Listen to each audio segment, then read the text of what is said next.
1301. Karakteristik Nightmare adalah sebuah jurus yang dapat membuat kita menanamkan mimpi buruk pada seseorang.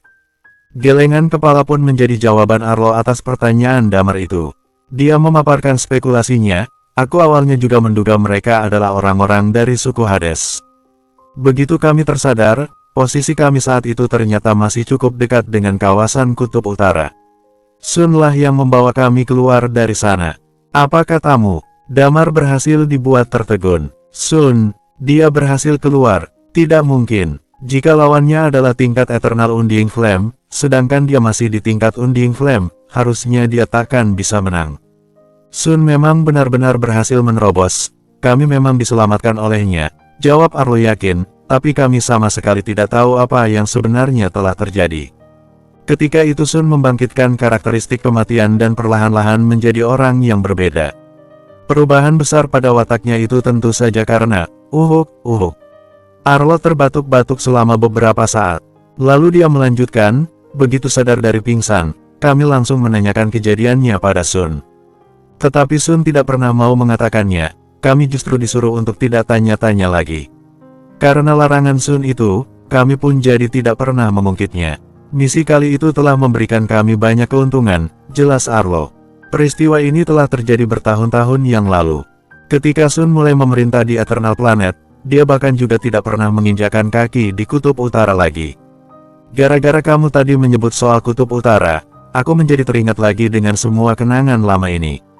Damar pun terdiam lama setelah mendengar cerita Arlo yang sangat panjang itu. Setelah memastikan bahwa semua orang yang ada di ruangan tersebut dapat dipercaya, Damar pun mengatakan bahwa dia akan tetap menyusup ke Hades Palace. Dia akan mencari tahu apa yang sudah Sun lakukan. Damar harus mencari informasi, apakah pergi ke Kutub Utara memanglah tujuan utama Sun. Suasana hati Damar pun kian gelisah. Yang lain pun langsung terdiam begitu mendengar apa yang ingin Damar lakukan. Iman berpikir cukup lama sebelum akhirnya menjawab dengan suara rendah, tak apa-apa. Terserah kamu mau melakukannya dengan cara apa, yang jelas kamu harus bisa menyembunyikan diri dengan baik. Pokoknya, keselamatanmu adalah hal yang terpenting. Damar pun mengangguk mantap. Baik, aku akan jaga diri dengan baik. Kemudian dia mengedarkan pandangan ke semua orang, lantas berkata, aku juga berharap kalian semua dapat menjaga diri dengan baik. Aku harap, akan ada banyak orang yang dapat kembali lagi ke tempat ini. Lilia pun berjalan menghampiri Damar, dia memeluk lelaki itu erat-erat. Lantas dia berbisik, tentu saja. Damar pun menarik napas dalam-dalam sebelum akhirnya berjalan meninggalkan aula konferensi. Setelah keluar dari ruangan, dia segera berganti pakaian, mengubah penampilannya menjadi seperti seorang pria parubaya. Dia juga menyiapkan Dragon Sword dan pedang naga Azure. Sayangnya Damar belum mempunyai cara untuk menyamarkan kedua pedang itu. Alhasil dia hanya mencoba untuk menyembunyikan dan tidak menampakkan kedua pedang itu sebaik mungkin. Selama perjalanan ini, Damar harus sangat berhati-hati. Di kedua kota telah berkumpul sejumlah besar orang Hades Palace, termasuk para petinggi-petingginya. Bahkan Sun sepertinya juga ada di sana. Damar harus sangat berhati-hati jika berhati-hati agar tidak berhadapan secara langsung dengan Sun dan Tigreal. Setelah penyamarannya dirasa sudah cukup sempurna, Damar pun mulai bergerak meninggalkan kota. Setelah kemenangan besar telah diraih di kota Crescent, orang-orang pun mulai kembali ke kota itu. Lalu lintas transportasi sepertinya juga mulai pulih. Damar dengan membawa senjatanya pun berjalan ke gerbang kota. Dia menghentikan sebuah maglev car ke kota Bur. Kota Bur adalah salah satu dari dua kota yang saat ini sedang ditempati oleh pihak Hades Palace, perjelas Damar. Maaf, Anda mau kemana? Tanya si supir maglev car Sangsi. Kota itu sangatlah jauh dari di sini. Terlebih lagi itu ada di wilayah Hades Palace, saya tidak berani pergi ke sana. Damar pun mencoba untuk melipat gandakan bayaran untuk pergi ke sana, tapi supir itu masih tidak mau mengantarnya. Damar pun terpaksa untuk mencari orang lain. Namun, setelah mencari sekian lama, masih belum juga ada supir yang bersedia. Saat ini kota Crescent sudah kembali dalam keadaan aman dan damai. Para penduduknya tentu tidak mau mengambil risiko untuk terjerumus lagi ke dalam kekacauan. Tepat ketika Damar akan menyerah, sebuah maglev car tiba-tiba berhenti di sampingnya. Seorang pria parubaya pun menjulurkan kepala dan berkata, Mas mau pergi ke kota Bur. Kepala Damar yang saat itu sedang menunduk pun seketika terangkat. Dia melirik pria parubaya itu, bisa jadi supir itu punya kekuatan super. Damar pun mencoba memeriksanya dengan cermat, tapi dia tidak menemukan tanda-tanda apapun. Anda bersedia mengantar saya ke sana? Damar balas bertanya. 3.000 mutiara emas, ujar pria itu. Jika Anda bersedia membayar segitu, maka saya akan mengantar Anda. Tapi saya hanya bisa mengantar sampai ke pinggiran kota, tidak memungkinkan bagi saya untuk masuk ke kotanya. Damar pun mengangguk. Di pinggiran kota juga tidak masalah. Bayar dulu, sahut pria itu lagi. Damar kembali menanggapinya dengan anggukan. Dia pun merogoh-rogoh sakunya dan mengeluarkan uang sebesar 3.000 mutiara emas. Lalu dia serahkan uang itu pada si supir. Perjalanan dari kota Crescent menuju ke kota Bur harus melalui beberapa kota lainnya. Bila dihitung menggunakan kecepatan pesawat, tentu jarak antara kedua kota itu bisa dibilang dekat. Akan tetapi, karena kota Bur sekarang sudah diduduki oleh pihak Hades Palace, sehingga banyak maskapai penerbangan yang tidak berani mendekat ke daerah sana. Untuk membuat penyamarannya semakin baik, Damar memutuskan untuk berangkat dari kota Crescent dengan menaiki mobil. Setelah si pria parubaya yang menjadi supir mengambil uang yang disodorkan Damar, dia pun tersenyum puas. Lalu pria itu membuka pintu mobilnya. Usai Damar duduk dalam posisi yang nyaman, si supir mulai menyalakan mobil dan menderu keluar kota Crescent. Begitu perjalanan panjang telah dimulai, si supir pun membuka obrolan. Mas, kenapa kamu mau pergi ke kota Bur? Bukannya kota itu sekarang ditempati oleh Hades Palace, pasti sangat berbahaya. Keluarga saya sangat kekurangan uang, jadinya saya terpaksa pergi ke sana, jawab Damar asal. Aku hanya ingin perang ini segera berakhir. Helaan napas si pria parubaya pun menggema di dalam mobil. Aku tak tahu siapa yang akan cukup kuat untuk mengakhiri semua ini. Sebenarnya aku pikir siapapun boleh-boleh saja menguasai seantero dunia. Dengan satu syarat, tidak ada peperangan. Damar sungguh tercengang mendengar jawaban itu. Kalau dipikir-pikir betul juga, bagi orang-orang biasa, hidup di bawah tekanan perang sangatlah berat. Mereka sebenarnya tidak betul-betul memikirkan siapa orang yang memimpin mereka, asalkan pemimpin itu berhasil mengeluarkan para penduduk dari peperangan. Hanya saja mereka sama sekali tidak tahu bahwa pemerintahan yang dijalankan di bawah kuasa Hades Palace justru mungkin akan lebih tragis. Sepanjang perjalanan itu, Damar terus mengobrol dengan supir. Perjalanan ini akan memakan waktu nyaris 1 hari, jadi tidak ada salahnya jika mengisi waktu panjang itu dengan obrolan-obrolan kecil. Tentu saja, Damar sebenarnya juga sedang mengetes si supir ini sebenarnya punya kemampuan apa.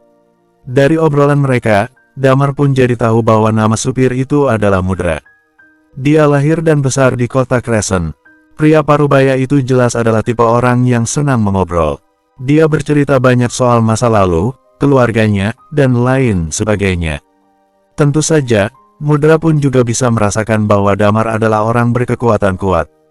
Aura yang Damar pancarkan tanpa sadar terlihat berapi-api. Selain membahas soal kehidupan pribadinya, Mudra juga mengeluh tentang Night Watcher.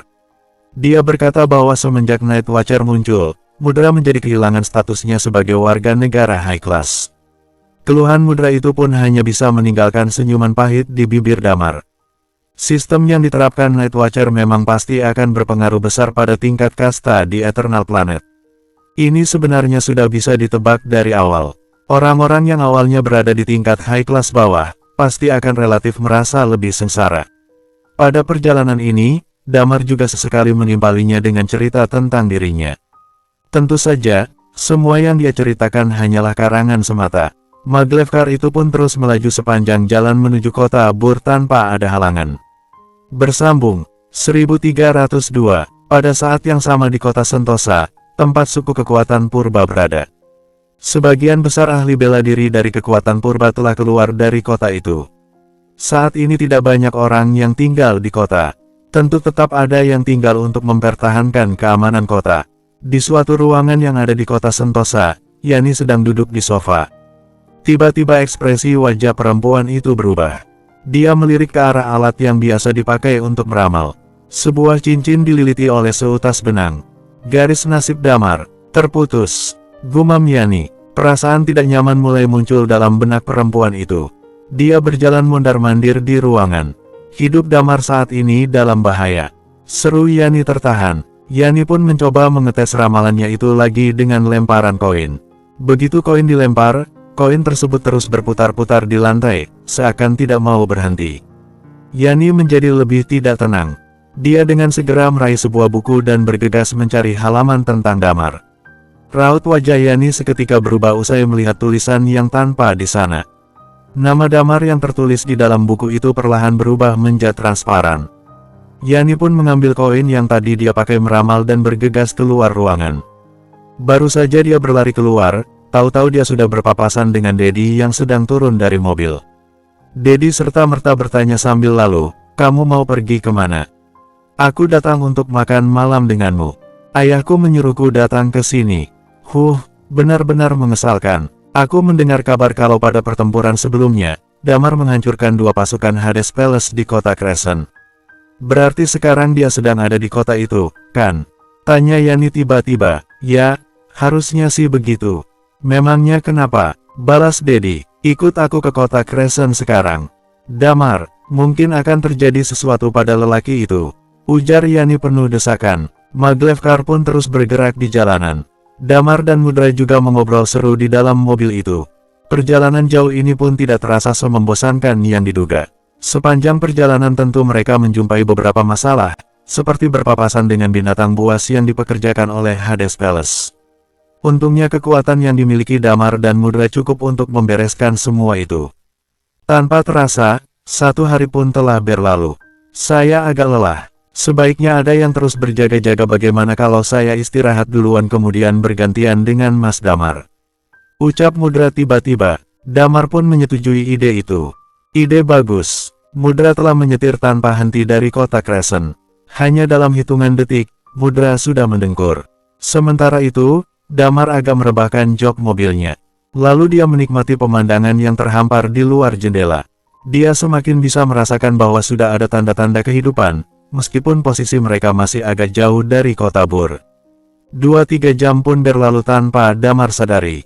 Damar mencoba untuk menggoyang-goyangkan badan Mudra agar supir itu bangun. Tetapi Mudra tidak bangun-bangun juga. Saat Damar sedang mendorong pelan tubuh lelaki itu, seketika Damar tersadar embusan napas Mudra melemah. Pada saat yang sama lubang mata, hidung, dan mulutnya kini tersumbat oleh darah yang mengalir keluar. Hati Damar melesak tiba-tiba. Karena Lilia sedang tidak ada di sini, Damar pun tidak tahu bagaimana caranya untuk menyelamatkan Mudra. Sekarang semuanya pun menjadi jelas, pasti ada sosok berbahaya yang telah merencanakan semua ini. Dia berhasil menyembunyikan diri dengan baik. Sosok itu diam-diam telah membunuh seseorang. Menurut sepengetahuan Damar, hanya ada 2 karakteristik yang dapat membunuh orang dengan cara ini. 1 adalah karakteristik jiwa yang Damar sendiri miliki. 2 adalah karakteristik Nightmare. Yang patut ditekankan di sini adalah bagaimana Damar sama sekali tidak menyadari pengaruh sosok itu.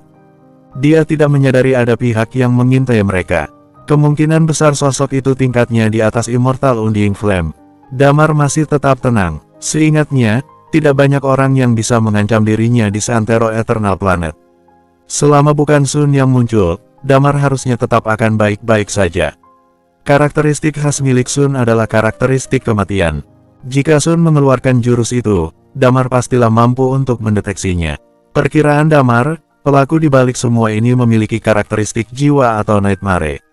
Nama seseorang pun muncul dalam benak Damar. Orang itu menempati kedudukan kelima di dalam jajaran petinggi kuil Nerakayama. Dia adalah pemilik karakteristik jiwa, juga orang yang bertanggung jawab atas Hades Palace. Sosok itu adalah Seno. Orang ini muncul pada masa permaisuri, sedikit lebih muda daripada Arlo dan Sun. Namun, menurut catatan yang ada, meskipun dia bukan orang yang terkuat, tapi dia adalah salah satu orang yang sulit untuk ditaklukkan di Eternal Planet. Karakteristik yang dia miliki adalah karakteristik jiwa juga. Dia bisa membunuh dalam keadaan tak kasat mata.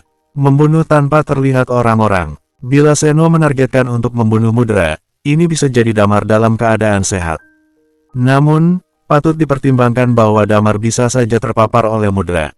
Bisa jadi Damar telah terpapar semenjak mereka berdua berangkat dari kota Crescent. Jantung Damar sontak serasa seperti jatuh ke dasar jurang. Damar mulai berpikir cepat. Tempat ini lokasinya tidak jauh dari kota Bur, bisa jadi dia sebentar lagi akan dikepung. Lelaki itu pun memanfaatkan karakteristik magis untuk menyamarkan dirinya sendiri. Lalu Damar membuka pintu mobil dan hendak berlari keluar. Drap, drap, drap, suara langkah kaki seseorang mulai terdengar jauh di belakang Damar. Damar sangat takut posisinya akan ketahuan, dia pun tidak berani berlama-lama di tempat itu. Dia berjalan cepat menuju hutan terdekat. Tidak lama setelah perjalanan itu, Damar menemukan ada sebuah masalah besar. Di sepanjang jalan dia melihat ada banyak orang yang tergeletak di tanah. Nyaris tak ada orang yang hidup. Cara mereka mati sepertinya mirip dengan cara Mudra tewas. Entah mengapa, Damar merasa agak sedikit lega saat melihat pemandangan horor itu. Hal ini berarti Mudra bukanlah target satu-satunya si pelaku. Ada juga beberapa orang lainnya. Jadi, kemungkinan besar peristiwa ini tidak ditujukan pada Damar. Namun, Damar tetap yakin bahwa ada orang yang mengejarnya tadi. Damar pun meledakkan karakteristik anginnya dan melesat menjauh. Setelah Damar lepas dari kejaran orang itu, dia pun akhirnya bisa menghela napas lega. Damar masih belum bisa menerka apakah pelakunya berada dari Hades Palace. Tempat ini sangat dekat dengan kota Bur. Damar sama sekali tidak ada niatan untuk bertarung dengan pihak lain. Jika dia mulai bertarung, berarti sama saja dengan membongkar penyamarannya. Yang terpenting sekarang bagi Damar adalah menyelinap ke dalam aula Hades Palace. Dia harus mencari informasi tentang rencana Hades Palace setelah ini. Di suatu gua yang tidak jauh dari kota Bur, sekelompok orang berdiri di mulut gua. Pintu masuk gua itu sedang terhalang oleh sesuatu. Tapi terkadang terlihat semburat kaca berkelip dari dalamnya. Di dalam gua itu ada berbagai macam peralatan dan sketsa-sketsa yang memenuhi seluruh gua. Di depan jajaran alat musik, ada beberapa orang yang sedang berdiri menjaga sebuah kursi. Seseorang duduk dengan nyaman di kursi itu. Lalu dari mulut gua muncullah dua orang sosok yang masing-masing membawa kotak. Saat mereka buka kotak itu, isinya ternyata adalah tabungan darah. Jangan tinggalkan jejak, pria yang berada di singgasana mengingatkan. Semua orang telah ditangani, tampaknya tidak akan ada masalah, hanya saja. Orang itu pun terdiam sejenak. Hanya saja ada satu orang yang melarikan diri dan kami tak berhasil mengejarnya. Pria di kursi pun mengerutkan keningnya. Dia pun menghela napas panjang. Apakah kamu meninggalkan jejak? Tidak, jawab si pria pembawa pesan. Hanya saja, aku merasakan ini ada sangkut pautnya dengan kekuatan darah. Hah, kekuatan darah, menarik, bersambung. 1303, 1-2 jam setelah Damar berjalan kaki, langit pun terasa mulai terang. Setelah posisi Damar dekat dengan kota Bur, dia mendapati ada banyak orang yang berjalan di luar. Beberapa buat mobil maglev car juga berkeliaran di sana-sini. Mereka semua berjalan sambil mengenakan koper besar dan semacamnya. Kota ini jelas berbeda jika dibandingkan dengan kota-kota yang sebelumnya. Namun, saat ini ada terlalu banyak orang dari pihak Hades Palace yang berkumpul di kota Bur. Selain di kota-kota terdekat, Driemo telah mulai mengumpulkan pasukan. Tempat ini nantinya mungkin akan menjadi tempat pertempuran terakhir bagi pasukan Driemo ini. Orang-orang biasa tentu tidak mau terlibat dalam kekacauan tersebut. Maka dari itu, sebelum ada kekacauan yang terjadi, para penduduk pun buru-buru untuk segera pergi dari kota itu. Karena kota Bur kemungkinan besar sebentar lagi akan berubah menjadi puing-puing. Sementara itu, di bagian luar kota Bur, semua juga sedang kacau balau. Tentu saja, keadaan kacau balau ini justru akan menjadi keuntungan besar bagi Damar. Setelah memperhatikan bagaimana orang-orang di kota itu berjalan dan bergerak, Damar pun mulai meniru cara jalan mereka. Setelah beberapa saat, Damar pun mencoba untuk menggunakan karakteristik anginnya agar bisa bergerak lebih cepat. Ternyata orang-orang yang lalu lalang tidak terlalu memperhatikan hal ini. Satu-satunya tujuan mereka saat ini adalah cepat-cepat pergi dari kota. Ketika Damar mulai mencapai tempat yang nyaris tidak ada seorang pun di sana, Damar pun memperlambat langkahnya. Dia dengan sengaja membiarkan orang lain yang mengikutinya bisa menyamai kecepatan Damar. Ya, sejak Damar menunjukkan karakteristik angin, dia menyadari ada sosok lain yang mengekorinya. Serahkan diri atau mati, seru pria itu. Saat pria itu melihat dengan jelas wajah Damar, air mukanya tampak agak berubah. Pria itu merasa kesadarannya berangsur-angsur menghilang. Dia merasa seolah dirinya sedang dikendalikan oleh orang lain. Awalnya dia mau bergegas mendatangi Damar, tapi yang ada malah dia berhenti di tempat dan menatap kosong. Ikat jiwa. Suara Damar terdengar di telinga si pria. Siapa namamu? Posisi apa yang kamu pegang di Hades Palace? Tanya Damar dengan nada tenang setelah berhasil membelenggu pria asing itu. Nama saya John. Jawab si pria jujur, saya berasal dari kuil Rakayama yang ada di Hades Palace, peringkat 1. Saya adalah bagian dari pasukan tentara. Siapa nama kaptenmu? Kekuatan dia apa? Tanya Damar lagi. Nama kapten kami adalah Boyan, kekuatannya setara dengan Eternal Undying Flame. Karakteristik yang dia miliki adalah kilat dan petir. Di antara para kapten, dia tergolong yang kuat, jelas John dengan gamblang. Dua macam karakteristik yang disebutkan John barusan sebenarnya Damar juga memilikinya. Namun, kedua karakteristik itu dikenal sebagai karakteristik yang cukup sulit didapatkan. Tidak banyak orang yang memilikinya. Jika Damar menyelinap ke dalam, berarti setidaknya Damar bisa memilih untuk pura-pura menjadi John atau Boyan si kapten. Damar harus segera mencari aksesoris yang membuat penyamarannya terlihat lebih meyakinkan. Saat ini Damar tidak boleh gegabah dalam menyamar. Dia harus melakukan semuanya dengan hati-hati. Dia pun bertanya pada John apa tujuan Hades Palace memilih untuk berkumpul di sini. Namun, cukup jelas bahwa otoritas John tidak setinggi itu sampai dia bisa tahu soal rahasia pemerintahan itu. Akan tetapi, untungnya Damar tiba-tiba mendapatkan ide untuk bertanya sesuatu pada John. Damar pun bertanya, apakah ada peristiwa besar yang baru-baru ini terjadi di Hades Palace? Ada. Lagi-lagi John menjawab dengan sangat jujur. Tuan Balwin saat ini sedang membentuk tim yang terdiri dari orang-orang elit. Siapapun yang kemampuannya di atas Undying Flame maka akan dipilih. Tim elit ini dibentuk untuk menjalankan sebuah misi rahasia. Kapten Boyan sepertinya juga sedang dalam proses seleksi masuk ke tim itu. Misi rahasia apa? Tanya Damar. Tapi pada detik berikutnya dia merasa pertanyaan itu sangat bodoh. Tentu saja, mana mungkin John bisa tahu misi rahasianya apa? Benar saja, pertanyaan Damar itu langsung ditanggapi oleh gelengan John. Saya tidak tahu. Damar tanpa berkata apa-apa pun melepas pakaian luar John. Kemudian dia memakai pakaian seragam itu. Setelah itu Damar menggunakan karakteristik yang dia kuasai untuk mengubah penampilannya menjadi mirip seperti John. Badannya menggeliat-geliat. Tinggi badan Damar mulai berubah, menjadi sama dengan tinggi badan John. Setelah transformasinya beres, Damar pun berseru, mulai sekarang, aku telah menjadi John. Lalu dia bergerak keluar dari tempat itu. Damar pun mulai menyusup ke dalam Hades Palace. Damar saat ini menggunakan alat komunikasi John untuk tahu di mana Kapten Boyan berada. Begitu sudah memastikan posisi lawan, Damar pun langsung bergegas. Sebelum menjalankan misi penyamarannya, Damar terlebih dulu menanyakan secara detail kebiasaan-kebiasaan John. Hal ini pun membuat orang-orang jadi tidak terlalu mencurigainya. Pagi ini Damar bahkan ikut menangkapi orang-orang, karena ini adalah tugas timnya. Selama periode ini, Damar tidak menemukan kesempatan bagus untuk menyerang Boyan, sehingga Damar pun mencoba untuk menahan diri dulu. Kota Bur sekarang benar-benar diblokir.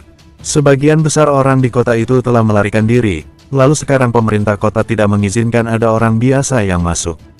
Orang-orang yang ditangkap pun dicekoki ramuan. Lalu mereka diklasifikasikan ke dalam kategori tertentu.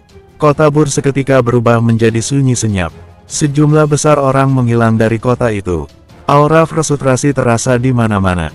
Setelah berhasil mengumpulkan orang-orang untuk direkrut, Boyan melapor pada atasan. Kemudian mereka semua pun makan siang. Kapten, apa yang akan kita lakukan sore ini? Tanya seseorang. Hei, pertanyaan macam apa itu? Seru Boyan pada tentara tersebut. Si tentara pun memandang Boyan dan berkata, setelah kita berhasil memasuki kota dan menangkapi orang-orang yang ada di sana, lalu membuat kota tersapu bersih, sekarang kita setidaknya menjadi punya waktu luang, ataukah? Bukan masalah, kalian bisa beristirahat, sela Boyan. Kemudian ada seseorang yang melontarkan pertanyaan lain, Kapten, setelah Anda direkrut ke dalam tim elit, apakah Anda tidak menjadi kapten kami lagi? Ngomong-ngomong, misi rahasia apa yang akan Kapten jalani? Boyan pun menjawab tegas, ini bukan sesuatu yang bisa kamu tanyakan sekarang. Tapi, jangan khawatir, jika dilihat dari sikap Raja, sepertinya begitu Eternal Planet berhasil kita kuasai, maka kita semua akan dianggap pahlawan. Jika saat itu tiba, orang-orang yang bertahan pastilah orang-orang yang kuat. Kita akan hidup lebih baik dari sebelum-sebelumnya. Eternal Planet akan menjadi jauh lebih baik, tidak seperti masa pemerintahan 8 kekuatan utama saat ini, ujar Boyan. Betul, betul, apalagi si Damar itu. Mana bisa kita semua dianggap setara dengan orang macam dia, ucap seseorang dengan nada jijik. Boyan pun langsung tersenyum puas. Lantas dia berkata, pokoknya kalian harus bisa bertahan hidup. Serombongan tentara itu pun melanjutkan makan siang mereka. Setelah itu mereka berjalan kembali ke kota di bawah arahan Boyan. Sekelompok orang yang tingkatnya Undying Flame ini entah mengapa justru terlihat seperti sekelompok preman. Boyan memimpin pasukannya untuk merangsek masuk ke rumah orang-orang. Karena kekuatan mereka yang kuat, tidak ada satupun penduduk yang masih di kota berani untuk melawan. Sungguh, kelakuan mereka mirip preman. Bersambung, 1304. Sementara itu, di sisi yang lain, Yani telah tiba di kantor Night Watcher. Begitu dia melihat ada Iman di sana, Yani langsung menghambur masuk. Iman pun menyapa ramah, "Hei, apa yang sedang kamu lakukan di kota ini, Yani?" Tanpa menjelaskan apa-apa, Yani langsung menyahut, "Damar ada di mana?" "Dia ada di mana?" Air muka Iman pun seketika berubah. Tidak boleh ada pihak lain yang tahu tentang keberadaan Damar saat ini. Itu adalah rahasia besar. Alhasil Iman menjawab pertanyaan Yani dengan gelengan kepala. "Dia sedang ada urusan dan tidak ada di sini. Bawa aku ke tempat dia berada." Yani masih bersikukuh. Dia telah meninggalkan kota Crescent untuk menjalankan misi. "Jelas Iman, sepertinya kamu tidak akan bisa berjumpa dengan Damar dalam waktu dekat ini." "Ada apa memangnya? Ada sesuatu yang terjadi, kah?" Raut wajah Yani berubah muram begitu mendengar jawaban Iman. "Oh, tidak," ujar perempuan itu. "Di Hades Palace, orang-orang sepertinya bisa berbuat seenaknya. Damar yang masih menyamar dan bergabung dalam kelompok itu pun hanya bisa pasrah. Dia mencoba sesedikit mungkin menyakiti orang yang tidak bersalah." Setelah menjara di mana-mana dalam kurun waktu kurang lebih 1 jam, mereka pun berjalan ke sebuah taman kecil yang terletak di tengah kota. Gerbang taman ditutup, tapi mereka langsung saja menerobos masuk. Ternyata di dalam taman itu kira-kira ada 10-20 orang. Kebanyakan dari mereka adalah wanita tua dan anak-anak, serta ada beberapa orang pelayan. Begitu melihat Damar dan yang lainnya masuk melewati pagar, orang-orang itu langsung terlihat ketakutan. Seorang wanita memberanikan diri untuk maju. "Di sini betul-betul sudah tidak ada yang tersisa lagi. Mohon ampuni kami." "Berhenti bicara omong kosong," potong seorang anggota pasukan. "Semua orang tetap di tempat kalian.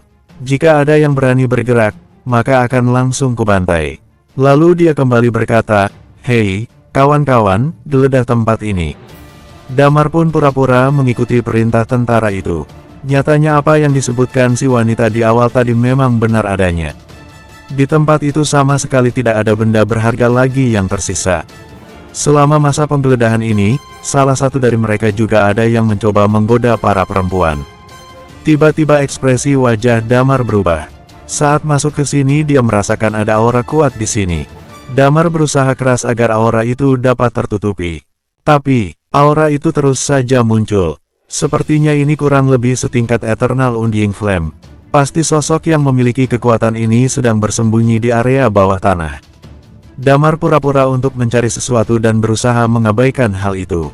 Tiba-tiba suara Boyan terdengar, ini sepertinya pintu masuk yang asli. Damar langsung menoleh untuk melihat apa yang Boyan maksud. Di saat yang sama, raut wajah si wanita tua di awal tadi juga ikut berubah. "Buka," perintah Boyan. Si wanita tua pun ragu-ragu untuk sesaat. "Kamu tak mengerti bahasa manusia," raung pria lain yang sudah tak sabaran. "Bu," tahu-tahu Damar merasakan ada gelombang energi akibat penggunaan karakteristik. Saat Damar berhasil mengidentifikasi apa jenis karakteristik ini, air mukanya pun seketika berubah. Ini adalah karakteristik Nightmare. Tidak ada keraguan sedikit pun di dalam diri Damar. Damar begitu yakin bahwa orang yang sedang bersembunyi di bawah tanah ini kemungkinan besar adalah anggota suku Hades. Sepertinya dia gagal untuk melarikan diri dari kota dan bersembunyi di tempat ini. Bruk, tidak lama kemudian, beberapa orang mulai terjatuh dan tertidur begitu saja. Orang-orang biasa yang sedang berlindung di taman juga tertidur pulas. Kemudian semua orang kecuali Boyan sudah tertidur lelap. Sedangkan Damar hanya berpura-pura tidur. Karakteristik jiwa dia buka lebar-lebar saat ini untuk menutupi segala sesuatu yang bisa-bisa mengungkapkan penyamarannya. Damar memperhatikan apa yang terjadi. Bisa dibilang Kapten Boyan ternyata memang orang yang cukup kuat. Hingga detik ini dia masih terus mengerahkan kekuatan untuk melawan. Boom! Tiba-tiba pintu masuk ke bawah tanah meledak. Seseorang melompat keluar dari sana. Tampaknya orang itu sama sekali tidak memiliki rencana untuk menyerang Boyan. Dia justru lebih memilih untuk melarikan diri begitu saja. Berhenti! Teriak Boyan murka. Kapten itu menembakkan suar sinyal ke langit. Di saat yang sama, dia juga mengejar orang itu. Ikat jiwa. Namun, tiba-tiba ada sebuah suara yang menggema di telinga Boyan. Detik berikutnya, kedua bola mata Boyan pun berubah menjadi lesu. Mana sudi Damar melewatkan kesempatan emas ini untuk menghabisi Boyan dan mencuri identitas kapten itu. Damar pun bangkit dari tidur pura-puranya. Dia berjalan ke sisi Boyan. Lalu matanya terarah pada suar sinyal yang masih menggantung di langit. Damar tahu betul, dia tidak punya banyak waktu. Dia pun langsung menatap lurus mata Boyan dan bertanya tanpa tedeng aling-aling, "Apa misi rahasiamu?" Mata Boyan tampak kosong. Dia menjawab dengan jujur, "Pergi ke Kutub Utara." Mendengar hal ini, Damar langsung mengangkat kedua alisnya karena penasaran. Apa misi rahasia yang dimaksud berhubungan dengan apa yang Arlo ceritakan sebelumnya?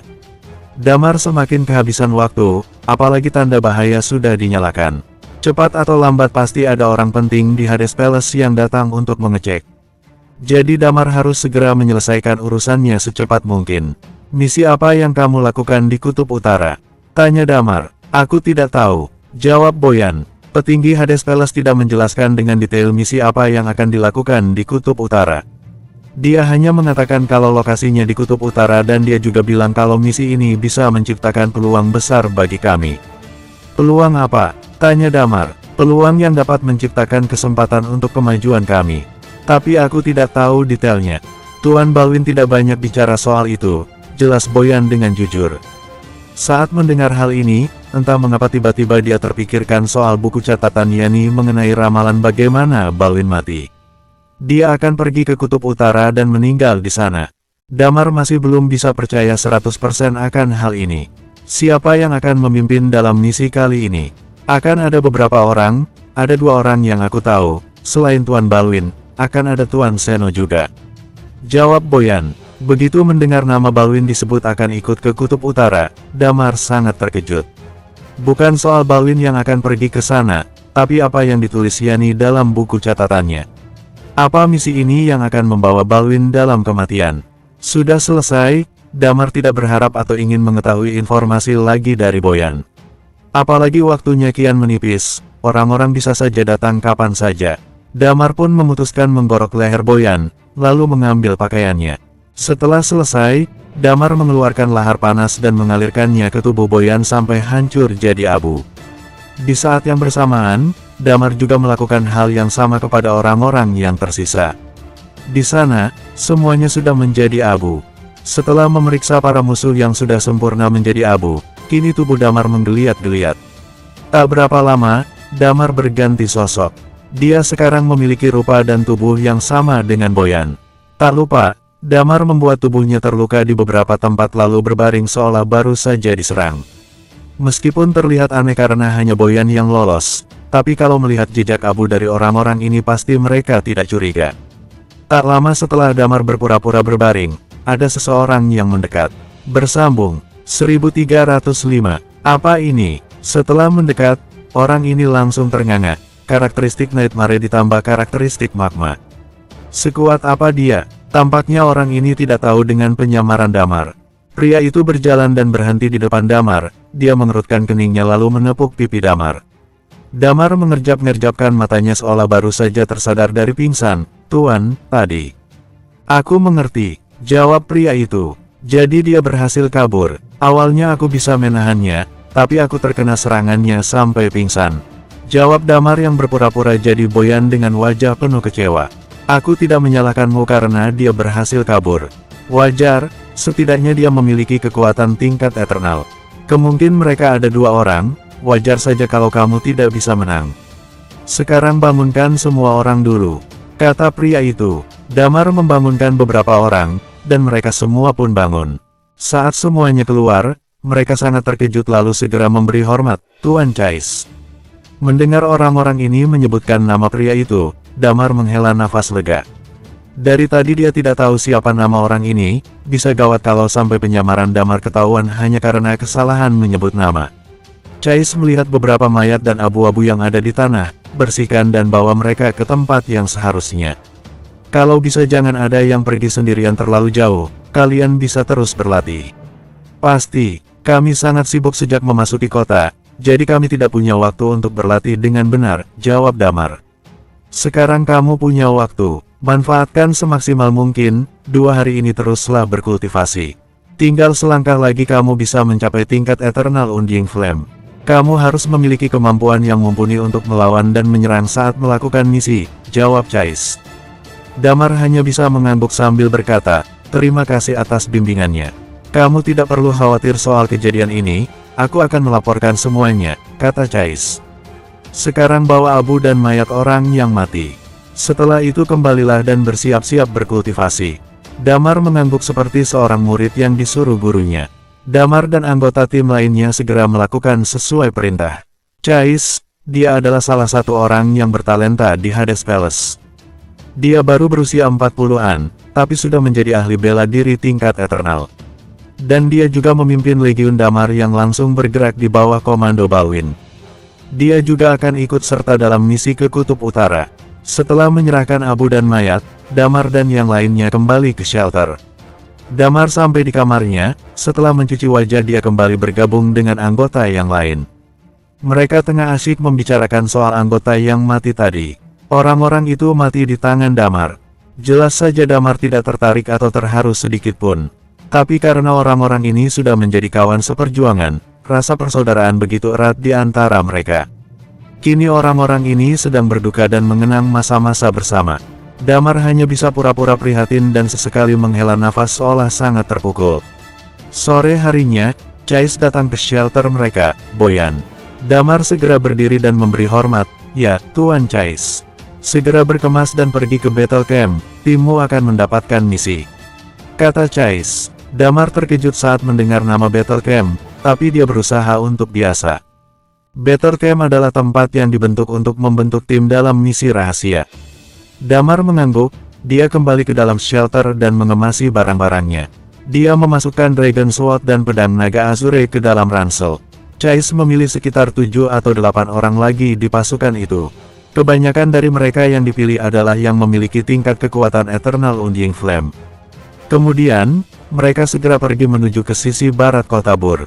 Mereka memasuki sebuah gedung yang cukup besar. Aula gedung itu sudah penuh dengan orang, kurang lebih ada sekitar 200 orang yang ada di dalam.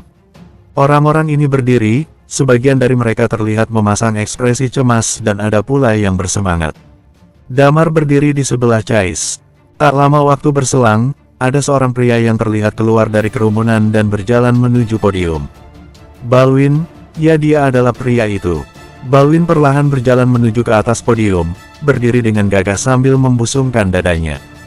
Balwin perlahan melangkah ke podium. Matanya menyisir sekeliling dengan mimik muka serius. Saat Balwin menatap Damar, Damar langsung diam mematung. Bahkan dia sampai menahan nafas karena takut ketahuan. Untungnya, Balwin hanya melihat Damar sekelebat tanpa curiga sedikitpun.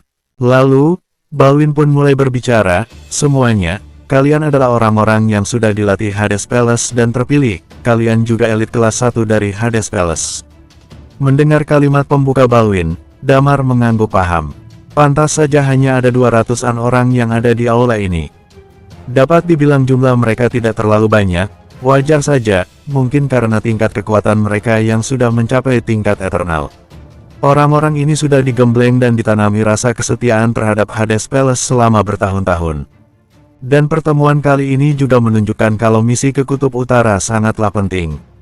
Hades Palace hanya memberangkatkan mereka-mereka yang mumpuni dan terpercaya saja. Keberangkatan kita sudah ditentukan besok lusa. Ini akan menjadi perjalanan rahasia. Aku tidak bisa menjelaskan di sini satu persatu soal tujuan misi kita. Lalu, sekarang kita akan menentukan tim. Kalian semua akan dibagi menjadi 10 tim, kata Balwin. Saat ini, 10 orang segera berbaris di depan. Masing-masing dari mereka akan jadi ketua tim. 10 orang ini, 7 di antara mereka sudah mencapai tingkat Immortal Undying Flame. 3 orang sisanya tak asing untuk Damar. Ada yang jadi lawan Damar saat pertempuran di Toba kuno. Damar melihat ada sosok Bunga di sana. Bunga memiliki kekuatan tingkat eternal. Harusnya ada orang yang lebih kuat dari dia, tapi Damar tidak menyangka kalau Bunga yang ditugaskan jadi ketua tim. Dan ada juga sosok yang cukup ditakuti Damar. Lelaki tua dengan rambut putih. Dia terlihat sangat misterius, seolah-olah sedang menyembunyikan sesuatu. Lelaki tua ini adalah salah satu dari kuil neraka Yama. Dia adalah pemilik karakteristik jiwa. Tak perlu berlama-lama, kalian akan segera dikelompokkan. Setelah itu, kalian semua akan diberi waktu 1 hari untuk saling mengenal satu sama lain supaya memudahkan kalian untuk bekerja sama di lapangan nanti, kata Balwin. Seno, maju 1 langkah. Seno tersenyum sambil membelai-belai jenggotnya. Kemudian, Balwin membacakan nama-nama yang terpilih masuk ke tim Seno. 9 tim mendapatkan 10 orang anggota. Damar dan Bunga sepertinya memiliki ikatan takdir. Damar ditugaskan untuk masuk ke dalam tim Bunga. Tim mereka memiliki jumlah terbanyak, yaitu 20 orang. Setelah semua orang berkumpul bersama tim yang sudah ditentukan, Balwin berkata, silakan kalian berkenalan dan berlatih. Lusa, kita secara resmi akan berangkat. Bunga melihat anggota timnya dan berkata, kalian, ikuti aku. Mereka tidak menjawab apa-apa, namun orang-orang di sekeliling langsung mencemooh mereka. Bagaimanapun juga, tim mereka adalah tim terlemah. Bahkan, tak sedikit dari tim lain yang memandang mereka dengan menahan tawa. Bunga tidak berbicara sepatah kata pun sepanjang jalan. Dia membawa semua orang ke halaman. Setelah sampai di halaman, Damar terlihat mengerutkan keningnya. Kapten, kami ini, seseorang berkata sambil melihat ke halaman. Di halaman ada banyak sekali binatang buas dan bahan makanan. Apa tugas kami sebenarnya, sih? Bersambung. 1306. Bunga tersenyum kecil, aku tahu kalian semua tidak senang masuk ke timku. Aku juga tidak tahu dengan spesifik apa misinya, tapi sekarang yang jelas aku ingin memberitahu tugas kalian selama misi. Tim kita akan bertanggung jawab mengurus makanan dan kebutuhan binatang buas ini serta tim lain. Semua orang, termasuk Damar hanya bisa ternganga. Tapi Damar bisa mengerti hal ini. Tujuan mereka kali ini adalah Kutub Utara, tempat yang berbahaya. Jadi soal pertahanan dan makanan harus benar-benar disiapkan, wajar saja kalau tim terlemah yang bertugas dalam hal ini. Kapten, apa kamu sekarang sedang menghina kami? Kami semua sudah berlatih mati-matian untuk jadi kuat. Aku lebih suka terjun langsung ke medan perang, menghadapi semua musuh. Menghadapi Night Watcher itu, setidaknya kekuatanku sudah Undying Flame, kata salah satu orang di tim. Bunga menatapnya dan berkata, oke, aku tahu kalau banyak dari kalian yang keberatan. Tapi semua orang sudah mendapatkan tugasnya masing-masing. Kalau aku memberitahu kalian, dalam misi ini bisa saja kalian menembus tingkat Eternal Undying Flame atau bahkan tingkat Immortal. Apa kalian bersedia ikut? Bersedia, kata semua orang yang tertarik dengan ucapan Bunga. Aku memang tidak terlalu tahu banyak soal perjalanan ini. Tapi aku ingin mengatakan pada kalian, perjalanan kita ke Kutub Utara ini bisa menjadi peluang yang besar untuk kalian semua. Ada peluang maka ada pula bahaya yang harus dilewati, tidak ada kemenangan yang bisa didapat dengan mudah. Walaupun berat, tapi kita harus bertanggung jawab atas tugas yang diberikan pada kita. Jelas Bunga, bagaimana? Apa ada pertanyaan lagi? Semua orang terdiam kali ini. Mereka benar-benar bingung. Di Hades Palace, status setiap orangnya ditentukan dari seberapa kuat orang itu. Kalau bisa menembus sampai tingkat Immortal, maka akan dipersilakan untuk menempati posisi yang tinggi. Damar tersenyum, dia berpikir kalau orang-orang ini harus dia bunuh. Mereka semua sudah mencapai tingkat Undying Flame, kalau sampai mereka berhasil menerobos dan menjadi kekuatan inti dari Hades Palace, Damar bisa lebih kesulitan lagi. Damar tidak tahu apa yang mereka cari di Kutub Utara, dia juga tidak tertarik untuk tahu. Kalau Damar berhasil membunuh kelompoknya dan kelompok lain selama perjalanan nanti, pasti akan menjadi peringatan yang cukup memukul Hades Palace. Banyak sosok dari kuil neraka Yama di sini, beberapa tingkat Immortal, Eternal, dan bawahan tingkat Undying Flame. Jadi, bukankah kita harus sudah mulai berlatih sekarang? Kata seseorang di samping Damar. Bunga menganggukkan kepalanya dan berkata, ya, kita harus berlatih. Kali ini kita akan pergi ke tempat paling misterius di dunia ini. Tidak ada yang tahu pasti apa yang akan menjadi penghalang di sana. Kita harus melatih fisik dan kemampuan perlindungan diri. Keselamatan kalian ada di tangan masing-masing. Mereka pun berlatih di sore harinya. Mereka adalah ahli bela diri tingkat Undying Flame dan memiliki pengalaman bertarung yang bisa dibilang cukup banyak. Boyan sendiri memiliki karakteristik kilat, jadi Damar ditugaskan untuk di lini depan di tim mereka. Waktu latihan mereka tidak terlalu lama, selebihnya mereka menjadi kuli. Mereka menyiapkan dan membawa bahan-bahan. Mereka sibuk sampai larut malam, bahkan mereka tidur di halaman bersama-sama. Keesokan harinya, Damar dan yang lainnya dibangunkan Bunga. Kemudian, Bunga meniup seruling, binatang buas berkumpul di halaman. Di punggung beberapa binatang buas ada tas-tas kecil dan besar berisi barang-barang persediaan. Persiapan mereka sudah rampung, mereka semua sudah siap untuk pergi. Binatang buas ini, Damar pernah bertemu sebelumnya. Mereka pernah mengepung Ruby dan yang lainnya saat berada di Pulau Milos. Total ada sekitar 200 binatang buas saat ini. Semua binatang buas ini memiliki kekuatan tingkat Undying Flame. Jelas Hades Palace melakukan semaksimal mungkin untuk dapat mengumpulkan begitu banyak binatang buas ini. Dapat dipastikan kalau binatang buas ini berasal dari bagian utara Eternal Planet. Mereka hidup di daerah bersalju dan mereka mampu bergerak dengan cepat saat berada di daerah bersalju. Sekelompok binatang berjalan keluar halaman, tampak Balwin yang mengenakan jubah sedang duduk di atas punggung seekor binatang. Binatang buas yang terpilih menjadi tunggangan mereka kali ini adalah serigala salju. Damar dan yang lainnya juga duduk di atas binatang. Setiap serigala salju mulai bergegas menuju gerbang utara kota Bur. Saat mendekati gerbang, Damar melihat ada banyak sekali orang yang sedang berdiri. Kota Bur adalah kota terakhir di bagian utara Eternal Planet. Karena kalau semakin menuju ke bagian utara lagi, tempat itu yang tidak cocok untuk ditinggali manusia. Di gerbang kota, banyak pasukan yang sudah menunggu. Mereka berjumlah sekitar ratusan ribu berkumpul di luar gerbang kota. Setelah semakin dekat dengan gerbang, Balwin memberikan aba-aba, semuanya, pakai jubah kalian. Semakin dekat dengan gerbang, semakin Damar menyadari sesuatu. Pasukan yang sedari tadi menunggu di luar gerbang itu terus menunggu. Mereka hanya diam di gerbang. Damar pun menyimpulkan kalau mereka ini sengaja ditugaskan untuk menutupi keberangkatan sesungguhnya dari Balwin dan yang lainnya. Mereka ikut serta hanya untuk mengelabui musuh dan menghambat pergerakan musuh yang ingin mengejar tim inti. Saat menyadari hal ini, Damar semakin yakin kalau perjalanan ke Kutub Utara kali ini sangat penting untuk Hades Palace.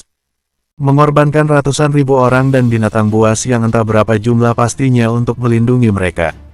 Melindungi pasukan Balwin dari gangguan Night Watcher dan Driemo dalam melakukan tujuan yang sebenarnya.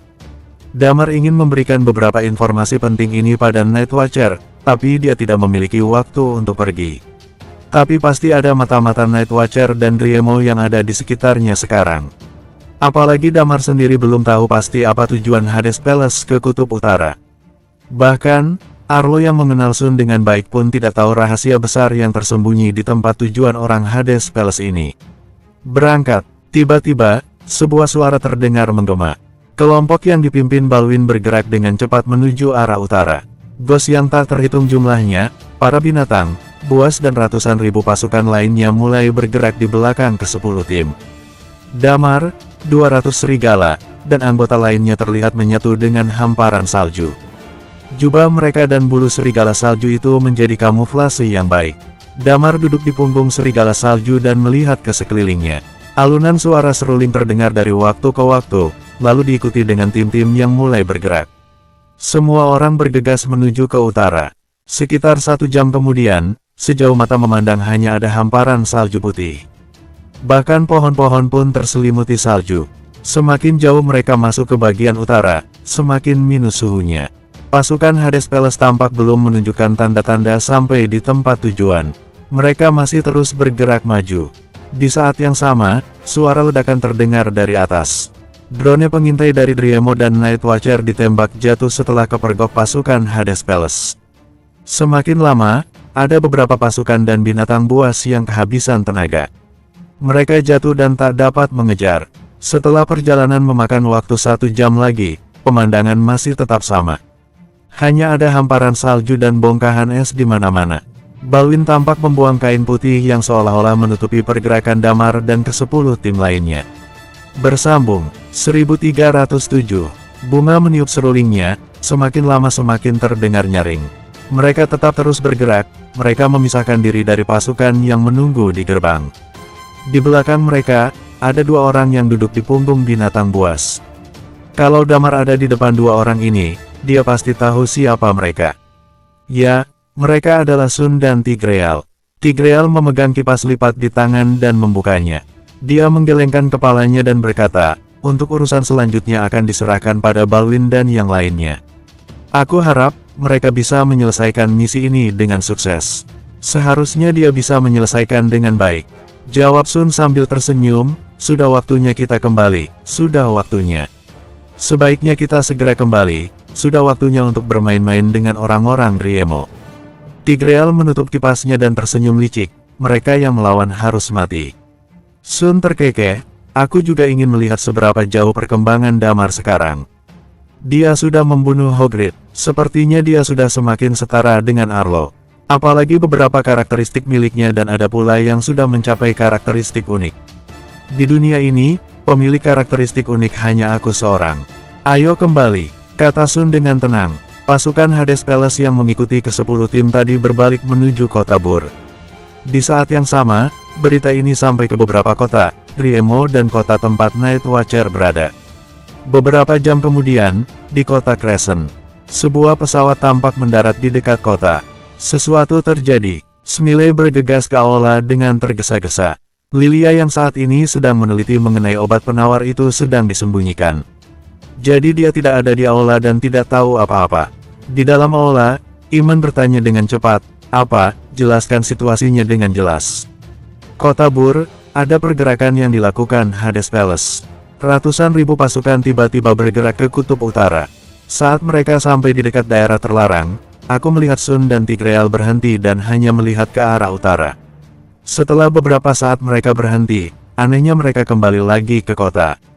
Jelas Smiley. Arlo tampak menggelengkan kepalanya dan berkata, hanya melihat. Dari apa yang aku tahu soal Sun, ini bukan gaya Sun. Kalau melihat Sun dan Tigreal yang hanya melihat ke arah utara, apa tujuan mereka sebenarnya? Apa dia sedang melindungi beberapa orang yang sedang menuju ke kutub utara? Talia segera bertanya, di mana Damar? Komunikatorku di kota Bur tidak bisa terhubung dengan Damar. Kemungkinan besar dia tidak ada di sana. Sekarang kita tunggu saja berita dari Satli, kata Smiley. Mendengar jawaban Smiley ini, semua orang merasa ada sesuatu yang membuat dada mereka sesak. Ya, setelah mendengar informasi dari Yani, Iman dan Arlo merasa sedikit khawatir. Mereka mengirim Smiley dan Satli ke kota Bur untuk memastikan kondisi Damar. Tapi waktu keberangkatan mereka sedikit terlambat. Saat mereka pergi, Damar sudah memasuki daerah terlarang. Wajar saja kalau Smiley tidak mendapatkan respon dari Damar, jarak mereka sudah terlalu jauh. Tapi hal ini, membuat pihak Night Watcher khawatir. Tidak, kata Talia menggelengkan kepalanya, aku tidak bisa diam saja. Aku akan menyamar dan menyelinap ke sana. Aku ingin memeriksa sendiri. Di sebelah Talia, Yani langsung berdiri, aku ikut bersamamu. Omong kosong, saat ini, Iman ikut menengahi, jangan khawatirkan soal Damar. Dia lebih kuat dari kita semua. Kalau sampai kalian ketahuan, kalian akan langsung dihabisi. Kalau Damar dibunuh atau dikalahkan Hades Palace, jelas mereka akan menyebarkan hal ini ke seluruh penjuru Eternal Planet. Jadi satu hal yang pasti, Damar masih hidup. Dan soal komunikator yang tidak terdeteksi, mungkin ada alasan lain, kata Iman. Mendengar penjelasan Iman ini, Talia langsung memanyunkan bibirnya. Sedangkan Yani tak berani menjawab dan hanya menunduk. Wendy hanya duduk di ujung kursi dan diam, lalu menoleh keluar pintu. Dia melihat ke arah utara sambil menyentuh 6 Death Sword miliknya. Driemo, di istana. Permaisuri mengerutkan keningnya dan berkata, pergi ke kutub utara. Sun, apa yang kamu rencanakan? Tetua dari Monumen Simu dan pendekar tua berdiri di depan permaisuri. Tetua dari Monumen Simu tampak memikirkan sesuatu sebelum akhirnya berkata, Yang Mulia, aku pikir kita tak perlu menahan diri lagi. Ayo, kita segera menyerang. Tidak, kita masih harus memberi waktu pada Damar, kata permaisuri sambil menggelengkan kepalanya. Permaisuri jarang terlihat bingung, tapi kali ini alisnya tak henti-hentinya berkerut. Sebagai orang yang telah memerintah Eternal Planet, dia tidak pernah merasa tak memiliki kendali. Terakhir kali Damar ingin berbalik melawan mereka pun, Permaisuri tidak sampai terlihat begitu gelisah. Dia terbiasa mengendalikan segalanya, termasuk Damar dan Arlo. Dia masih bisa menilai mereka berdua. Tapi kalau soal Sun, dia tidak dapat membaca apapun. Permaisuri sama sekali tidak dapat menebak apa yang akan dilakukan Sun dan tujuannya. Sebelum ini, Sun masih belum bangkit. Kalau merujuk pada tulisan Kaisar Vas, Sun adalah orang yang dibaratkan seperti gunung. Setelah Sun kembali, dia membuat sedikit gebrakan. Bukannya langsung membantai semua penguasa 8 kekuatan utama, tapi dia memilih untuk menyerang bagian utara. Semua pergerakan Sun ini tidak dapat dipahami dan diprediksi oleh Permaisuri. Aku hanya berharap Damar bisa segera memiliki kekuatan yang sebanding dengan Sun. Aku merasa kita tidak memiliki banyak waktu lagi, kata tetua dari Monumen Simu.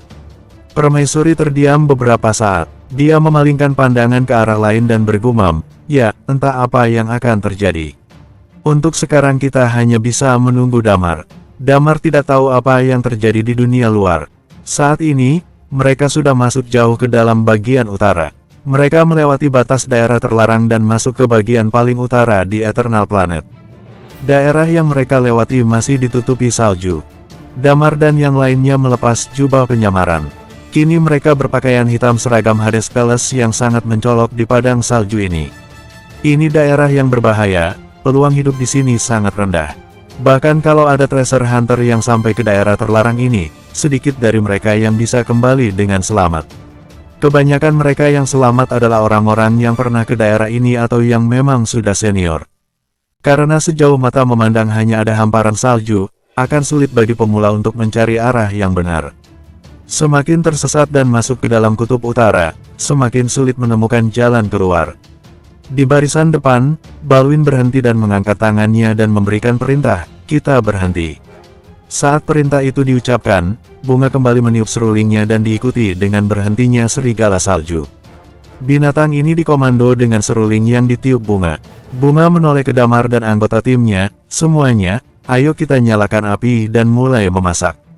Damar mengutuk kesal dalam hatinya, dia tidak menyangka jauh-jauh menyamar bukannya melawan musuh malah bergelut dengan bahan makanan. Bersambung, 1308. Semua peralatan masak dan bahan-bahan makanan mulai disiapkan. Semuanya orang dibagi menjadi perbagian, ada yang bertugas menyalakan api, ada yang bertugas memotong bahan makanan. Menu masakan yang bisa dimakan tentu dibuat sesederhana mungkin.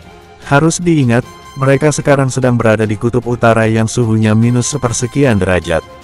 Bukannya sedang berkemah di gunung seperti pelajar yang sedang belajar mengenal alam.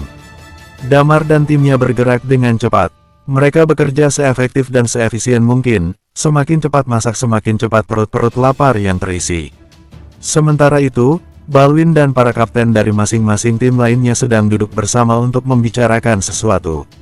Damar mencoba menguping pembicaraan itu sembari dia sibuk bekerja. Tapi suara bising di sekitar mengganggu, entah suara prajurit yang saling mengobrol atau suara dentingan peralatan masak. Damar tidak dapat mendengarkan apapun. Boyan, saat ini, terdengar suara lelaki yang memanggil Damar. Lelaki ini adalah Junaid, dan sepertinya dia memiliki hubungan yang baik dengan Boyan. Tapi soal seberapa jauh pertemanan mereka, Damar tidak tahu. Dia tidak bisa menanyakan kehidupan pribadi Boyan karena waktu yang tidak memungkinkan. Damar menoleh sambil tersenyum, ada apa? Apa kamu takut? Tanya Junaid sambil menelan ludah. Sebenarnya, jujur saja aku cukup takut dengan perjalanan ini. Kamu tahu sendiri kita sekarang di kutub utara. Rumornya, mereka yang masuk tidak pernah berhasil keluar dari sini. Tempat ini lebih menakutkan daripada gurun 1000 tebasan. Terus kenapa kamu ikut? Tanya Damar. Junaid menunduk sambil tersenyum putus asa, aku dipilih. Kalau aku menolak sama saja aku jadi pembelot, kamu tahu sendiri apa konsekuensinya. Apalagi mereka mengatakan kalau ini bisa jadi kesempatan besar untuk kita semua, jadi aku bersedia ikut. Kalau kamu sudah setuju, kamu harus menghadapinya. Soal bisa bertahan atau tidak, itu semua tergantung takdirmu. Boyan, kali ini Junaid menatap Damar dengan serius. Bagaimana kalau kita buat kesepakatan? Kalau aku mati dan kamu masih hidup, saat kamu kembali nanti tolong jaga orang tuaku dengan baik. Anggap mereka seperti orang tua kandungmu. Kalau kamu yang mati, aku akan melakukan hal yang sama. Damar cukup terkejut dengan kesepakatan yang dibuat oleh Junaid. Junaid kembali tertunduk dan menggertakkan giginya. Dan soal Zizi, aku tahu kalau kamu tertarik padanya. Kalau aku mati, kamu bisa menikahinya. Tolong, perlakukan putriku dengan baik. Damar tidak dapat berkata-kata untuk sesaat. Ada masalah, esnya belum mencair. Mereka mengisi kuali dengan balok es, yang ketika es itu mencair mereka akan gunakan untuk memasak. Hah, tiba-tiba, saat Damar akan berdiri dia merasakan ada seseorang yang sedang memperhatikannya. Dia menoleh dan menyipitkan matanya. Damar melihat di bawah gunung, ada seorang pria berjubah putih. Dia sedang berdiri dan memperhatikan Damar. Tiba-tiba dia tertawa dan tersenyum mencurigakan. Kemudian, dia membuat gerakan tangan telunjuk di depan leher seolah-olah mengisyaratkan ancaman akan membunuh pada Damar. Damar mengerutkan alisnya, dia merasakan di bagian belakangnya dekat bahu terasa gatal. Bagian ini sangat gatal, rasa gatal ini berada di mana kutukan dari klan kekuatan darah berada. Tapi selama ini, kutukan itu tidak pernah mengganggu Damar. Bahkan tidak memberikan efek. Damar tidak terlalu memikirkan kutukan itu selama ini. Tapi sekarang, Damar merasa sangat tidak nyaman. Dia memikirkan beberapa rumor soal klan kekuatan darah. Junaid masih di sana, dia masih menunggu jawaban Damar. Hal ini membuat Damar yang ingin menggunakan karakteristik jiwa untuk mengetahui pria berjubah itu jadi tidak bisa. Kalau sampai Junaid melihat perubahan Damar, itu akan sangat merepotkan. Damar diam-diam melihat ke arah Balwin. Sekarang, Balwin tampak sangat serius. Balwin juga melihat ke arah pegunungan bersalju. Tampaknya anggota yang lainnya tidak menyadari kemunculan pria itu. Mereka terlihat masih sibuk dengan pekerjaan masing-masing. Damar juga berpura-pura tidak melihat apapun. Dia menoleh ke arah Junaid sambil berkata, "Jangan berpikir yang aneh-aneh. Lakukan saja yang terbaik, kita pasti akan bertahan dan menjadi kuat." Junaid tampak memaksa tersenyum sambil menganggukkan kepalanya. Saat ini, Damar kembali melihat sosok pria di bawah gunung itu. Tapi dia sudah hilang. Setelah pria itu tak tampak lagi, anehnya, bongkahan es di dalam kuali mencair. Es perlahan-lahan mulai mencair, kuali mulai terisi dengan air. Junaid memasukkan sesuatu ke dalam kuali. Segera, air yang awalnya keruh itu berubah menjadi bening. Rupanya sesuatu yang dilemparkan Junaid tadi berguna untuk memurnikan air. Damar sedang memikirkan sesuatu sembari memasak. Sejak orang itu menghilang, kutukan dari klan darah juga tak terasa gatal lagi. Damar yakin kalau perjalanannya kali ini sangat menimbulkan banyak pertanyaan di kepalanya. "Boyan," saat Damar bergelut dengan pikirannya, tiba-tiba Bunga memanggil. Damar kembali sadar dan segera menjawab, "Ya, ada apa Kapten?" "Pergi ke sana, Tuan Balwin ingin bertemu denganmu," kata Bunga sambil memandang Damar dengan aneh. Dia tampak bingung kenapa Balwin ingin bertemu dengan seorang Boyan. Damar menelan ludah. Balwin ingin bertemu dengannya. Apa Balwin tahu pria tadi sedang memandang Damar? Damar meninggalkan tugasnya, berjalan melewati tim-tim lain yang sedang sibuk. Balwin sedang duduk dengan beberapa kapten tim, mereka duduk melingkar. Saat melihat Damar datang, Balwin menyipitkan matanya dan berkata, "Kamu Boyan?" Damar mengangguk, lalu membungkuk memberi hormat, "Saya Boyan, Tuan." Balwin menatap Damar sejenak, kemudian dia bertanya, "Barusan, apa kamu lihat sesuatu di atas gunung?" Jantung Damar berdegup kencang, apa selama ini Balwin memperhatikannya? Damar membuat wajah ketakutan dan berkata, "Iya, Tuan. Saya memang tidak sengaja melihat sosok yang ada di gunung. Aku melihat sosok itu melihat ke arahmu cukup lama. Kamu melihat sosok itu, tapi kenapa tidak melapor?" "Saya memang melihat, tapi saya menyadari tidak orang lain yang melihatnya. Saya pikir, saya salah lihat. Jadi saya tidak berani melaporkan sesuatu yang saya sendiri tidak yakin, Tuan." Dia tahu kalau sampai salah jawab, Damar bisa mendapatkan hukuman. Apalagi kalau sampai dia tadi menggunakan karakteristik jiwa, bisa-bisa ada yang merasakan auranya. Lain kali Damar harus lebih hati-hati lagi. Setelah mendengar jawaban Damar, Balwin tersenyum dan berkata, "Kamu melakukan hal yang benar. Memang ada sosok di sana, kemampuanmu bagus. Kamu menyadari kehadiran seseorang dengan baik, karakteristikmu guntur, ya. Benar, Tuan, Angguk Damar. Balwin memandang bunga dan berkata, tulis namanya, beri dia posisi lain kali. Tentu saja, kalau dia masih hidup setelah perjalanan ini. Ucapkan terima kasih, kata bunga sambil melirik Damar. Terima kasih, Tuan Balwin, kata Damar dengan wajah bingung. Balwin tersenyum dan berkata, ayo, pastikan kamu bisa selamat dalam perjalanan kali ini. Damar berterima kasih lagi, kemudian berbalik dan berjalan kembali ke timnya. Setelah Damar pergi, Seno melihat punggung Damar yang kian menjauh dan berkata, apa mungkin dia tadi itu Adrian? Ya, mereka sedikit curiga dengan sosok Boyan ini.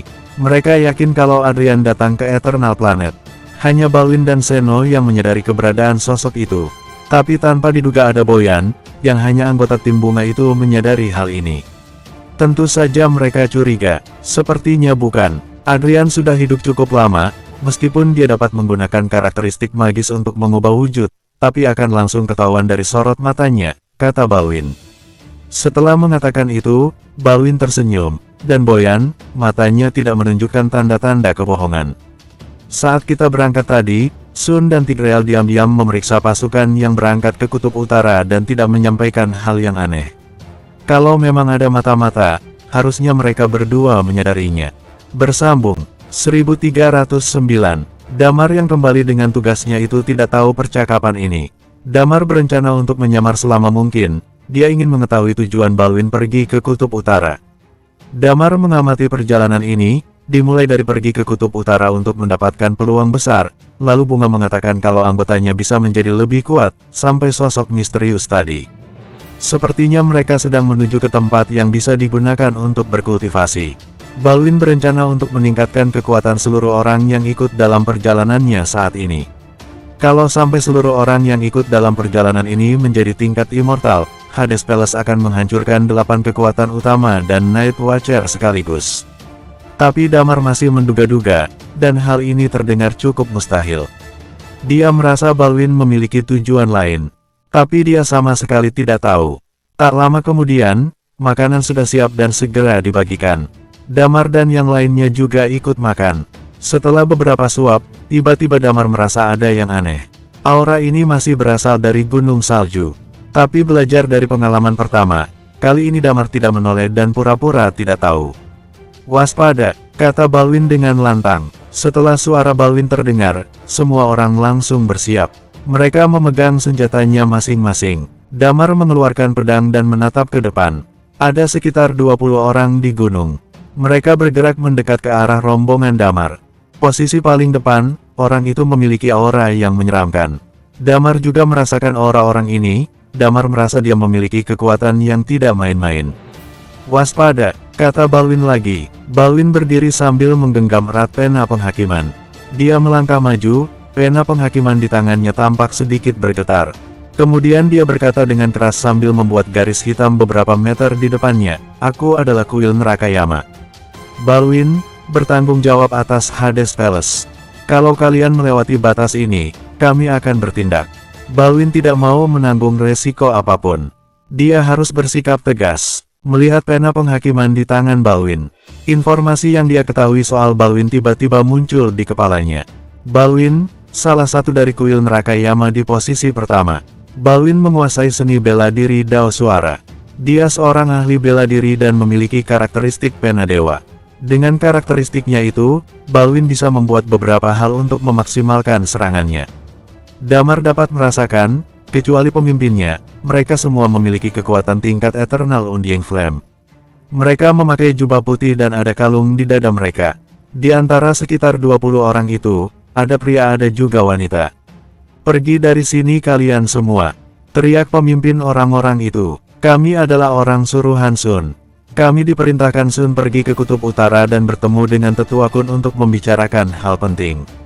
Teriak Balwin. Kun. Saat pemimpin itu mendengar nama Tetua Kun, dia meludah. Kemudian mereka mundur perlahan, menatap Damar dan yang lainnya sambil berkata, kalian datang mencarinya. Kun, ternyata orangnya Kun. Tamat kalian, tamat kalian. Sambil mengatakan hal itu, gerombolan orang itu pergi begitu saja. Damar mengerutkan alisnya. Orang ini langsung mundur saat Balwin menyebutkan nama Kun. Damar menduga orang ini memiliki hubungan dengan Sun. Seiring dengan mundurnya lawan, Balwin tidak memerintahkan untuk menyerang.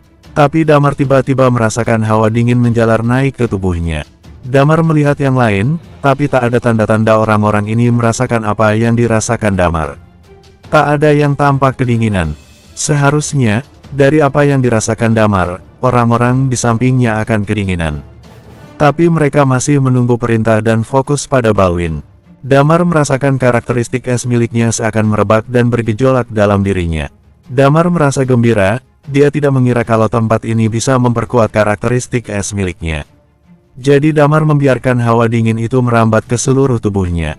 Orang-orang itu segera menghilang di balik pegunungan yang tertutup salju. Mereka pergi begitu saja setelah mengatakan hal yang entah maksudnya apa. Setelah orang-orang ini lenyap sepenuhnya, Balwin kembali memberi perintah. Selesaikan makan kalian dengan cepat dan bersiaplah, kita segera melanjutkan perjalanan. Damar dan yang lainnya segera menyelesaikan makanan mereka, lalu berkemas. Balwin dan Zeno masih berada di barisan terdepan. Karena mereka semakin mendekati kutub utara Eternal Planet, siang hari di sini relatif lebih lama. Damar dan timnya berada di barisan belakang. Damar duduk di atas punggung serigala salju. Damar hanya menundukkan kepalanya dan tidak mengatakan apapun. Damar menyadari karakteristik esnya menjadi lebih kuat setelah hawa dingin tadi menyebar ke tubuhnya. 200 serigala salju membawa manusia di punggungnya. Mereka bergerak di bawah komando Balwin. Ark! Tiba-tiba, ada salah satu orang yang berteriak dengan histeris. Ark! Tolong! Lagi! Dia kembali menjerit membuat semua orang menoleh, termasuk Damar. Mereka semua melihat ke arah sumber teriakan. Seorang pria tampak terjatuh dari punggung serigala salju. Matanya tampak sangat kesakitan, seluruh tubuhnya bergetar hebat. Dingin, dingin, dia gemetar, di saat yang sama, bibirnya tiba-tiba berubah membiru. Perlahan-lahan, seluruh wajahnya tampak membiru. Darahnya seperti membeku. Ada apa? Teriak salah satu ketua tim. Aku tidak tahu. Bunga menggeleng dan berkata, awalnya dia tidak kenapa-napa. Tapi, tiba-tiba dia jatuh dan berkata dingin. Balwin mendekati pria itu dengan cepat. Balwin memeriksa kondisi pria ini. Tapi, setelah beberapa saat, hanya beberapa detik pria ini tampak seperti mayat yang dibekukan. Saat Balwin sedang memeriksa orang ini, dia merasakan aliran es menyebar ke tangannya. Dia mengerutkan keningnya dan dengan cepat berdiri menjauh. Semuanya, jauhi tempat ini. Saat pria yang terjatuh itu melihat Balwin hendak pergi, dia mengulurkan tangannya dan berkata pada Balwin, Tuan Rakayama, Tuan. Tolong aku. Damar mengerutkan kening, dia kembali menoleh ke arah orang itu. Aura Chi berwarna hijau terlihat di sekitar orang itu, seharusnya itu karakteristik kayu. Meskipun tak sehebat karakteristik vitalitas, karakteristik kayu memiliki kemampuan menyembuhkan. Balwin menggelengkan kepalanya dan berkata, tidak bisa, sudah terlambat. Orang itu tampak sangat terpukul. Wajahnya putus asa. Perlahan-lahan, es mulai menyelimuti tubuhnya. Tak butuh waktu lama, tubuh orang itu sepenuhnya sudah diselimuti dengan es. Dia menjadi patung es. Seluruh pasukan hanya diam. Kejadian yang begitu mendadak, mereka semua tampak kebingungan. Damar menduga hal ini berhubungan dengan hawa dingin yang dia rasakan tadi. Tempat ini agak aneh, semuanya, kita tinggalkan tempat ini dulu. Ayo segera bergerak, kata Balwin. Semua orang tak ada yang berani bertanya. Kematian orang ini yang begitu tiba-tiba, jelas membuat semua orang ingin segera bergerak. Semua orang naik ke punggung serigala salju dan mulai bergerak dengan kecepatan penuh. Tak lama kemudian, seseorang kembali mengalami hal yang sama. Dia tiba-tiba jatuh dan kedinginan, kali ini adalah orang dengan kekuatan tingkat Eternal Undying Flame. Damar juga cukup terkejut. Dia pikir orang-orang yang mati pertama berasal dari timnya, tentu saja karena tim yang diketuai oleh bunga ini paling lemah. Bahkan Damar sempat memikirkan apa yang akan terjadi kalau semua rekan setimnya mati dan hanya dia sendiri yang masih hidup. Hal ini yang membuat Damar tidak menyangka kalau korban kedua adalah orang tingkat Eternal Undying Flame. Tahapannya sama, orang ini tiba-tiba terjatuh dari serigala salju, gemetaran kedinginan, setelah beberapa saat mereka jadi patung es. Mereka mati membeku, bersambung, 1310. Hal ini membuat Balwin tampak kesal. Dia sama curiganya dengan Damar. Damar merasa ini bukan sesederhana terkena hipotermia lalu mati. Pasti ada alasan lain. Dan lagi tujuan mereka adalah Kutub Utara, tempat yang dikenal paling berbahaya di Eternal Planet. Ternyata tempat ini bukan hanya berbahaya, tapi aneh. Tidak ada yang tahu apa yang terjadi pada orang-orang yang mati ini. Termasuk Damar, dia berspekulasi ini bisa saja terjadi karena hawa dingin yang juga dia rasakan. Tapi tidak ada yang tahu dengan pasti. Balwin kembali bersikap tenang. Kejadian-kejadian setelah memasuki bagian utara ini mulai bisa dia terima. Damar melihat seluruh pasukan, dia yakin kalau tidak semua pasukan-pasukan ini bisa memasuki tempat tujuan yang sebenarnya. Balwin memberikan komando kepada semua orang agar terus maju walaupun ada yang mati. Tidak ada yang boleh berhenti walaupun ada seseorang yang jatuh dan berubah jadi patung es. Hades Palace, mereka bergerak tanpa hati. Apalagi para pasukannya, bisa dibilang mereka adalah rekan seperjuangan. Kalau di Night Watcher, Damar akan melakukan segala cara untuk bisa menyelamatkan satu nyawa sekalipun. Bahkan dia rela mengorbankan nyawa. Serigala salju terus bergerak, satu demi satu orang mulai terjatuh. Setelah beberapa saat, ada puluhan orang yang tumbang. Ada satu orang lagi dari tim Damar yang jatuh dari punggung serigala salju, sisanya adalah orang-orang dengan tingkat Eternal Undying Flame. Tak ada seorang pun tingkat immortal yang mati. Setelah bergerak sekitar setengah jam, mereka melihat sebuah ngarai. Ngarai ini diapit oleh gletser yang menjulang tinggi. Balwin tampak tahu soal tempat ini, terlihat dari dia yang menghela nafas lega.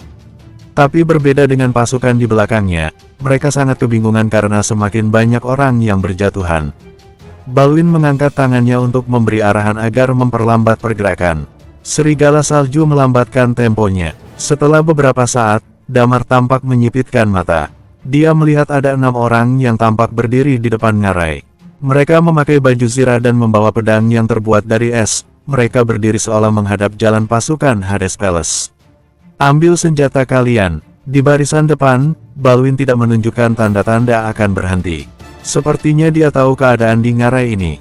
Balwin memberikan komando untuk mengambil senjata, yang artinya mereka bersiap untuk bertempur. Semua orang langsung mengambil senjata mereka. Pemilik karakteristik pun mulai berancang-ancang. Serang, teriak Balwin. Saat dia mengatakan itu, Balwin bergerak maju dengan berapi-api. Damar memperhatikan di kedua sisi gletser, satu demi satu sosok mulai turun dari sana. Damar sangat terkejut. Sosok yang melompat dari gletser ini adalah Ghost, semuanya Purple Ghost. Dan dia bisa merasakan kalau mereka ini jauh lebih kuat daripada Purple Ghost yang biasanya. Semuanya, jangan melihat belakang. Jangan pernah menoleh ke belakang. Teriak Balwin memberi perintah. Ingat, tidak ada yang boleh menoleh ke belakang. Kalau kalian menoleh, kalian akan mati. Manusia, semakin dilarang semakin ingin melakukan. Ada satu orang di sebelah Damar yang penasaran dan menoleh ke belakang. Tiba-tiba orang ini menjerit dan semua lubang di wajahnya mengeluarkan darah. Orang itu langsung terjatuh dari punggung serigala salju dan mati. Kejadian ini membuat semua orang takut dan tidak berani menoleh ke belakang lagi. Mereka mengubur dalam-dalam rasa penasaran itu daripada harus bernasib sama. Damar memegang pedang di tangannya. Dia benar-benar penasaran ada apa di belakang sana. Tapi kalau Damar menoleh dan selamat, tentu saja semua orang akan curiga dan penyamarannya akan terbongkar. Apalagi kalau Seno dan Balwin bertanya padanya, dia tidak akan bisa menjawab. Jadi Damar menahan diri untuk tidak menoleh. Kamu tidak bisa melarikan diri. Kamu tidak bisa melarikan diri.